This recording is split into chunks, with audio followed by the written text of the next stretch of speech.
on behalf of the Mayor and the rest of Ottawa City Council, I'm pleased to extend my warmest greetings to all those here at this year's Kwanzaa event. And I must say, I'm really gratified to be here. The last time I was here was before an awful pandemic, and it was right after I was first elected. We had the pandemic, we had election, and now we're back here. And it's so wonderful to see so many faces here this evening. So give yourselves a round of applause. It's great to be back. But before I begin with any remarks, I'd really like to take a moment to acknowledge that we are gathered here today on the traditional and unceded territory of the Algonquin Anishinaabe Nation, who are the continuing custodians of this land. The City of Ottawa honors all First Nations, Inuit, and Métis people and their valuable contributions.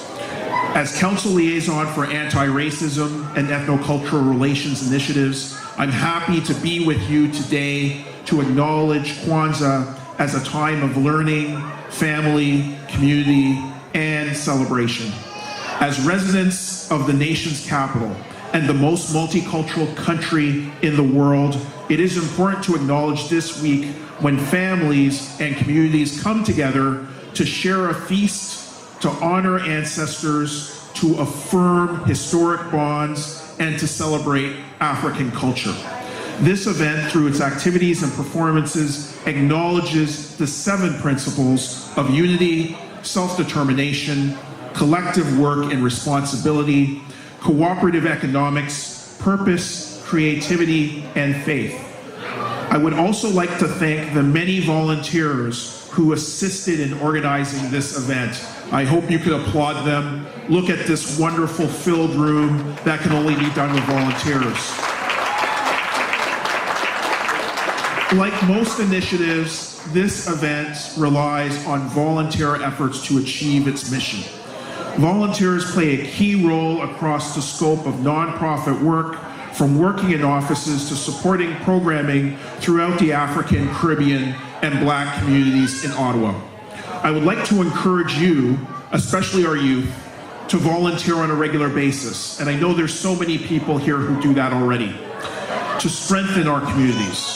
Volunteering can take many different forms, from long-term volunteering to even virtual volunteering and more.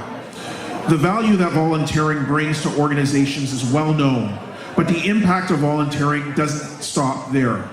Although many people are motivated by a sense of altruism, the volunteers themselves walk away with the majority of the benefits. Research has shown that volunteering is associated with improved health and well-being, including increased longevity, adoption of healthy lifestyles, and reduction in depression and stress. The service volunteers provide also goes on to benefit the communities in which we live and we serve. Therefore, I want to thank the many volunteers for their hard work and dedication to their community who have made this event a great success. And I also want to encourage you to volunteer to continue to strengthen our communities. Your efforts bring collective success and allow our city to thrive. Thank you so much. Thank you for inviting me, and continue to enjoy this wonderful event.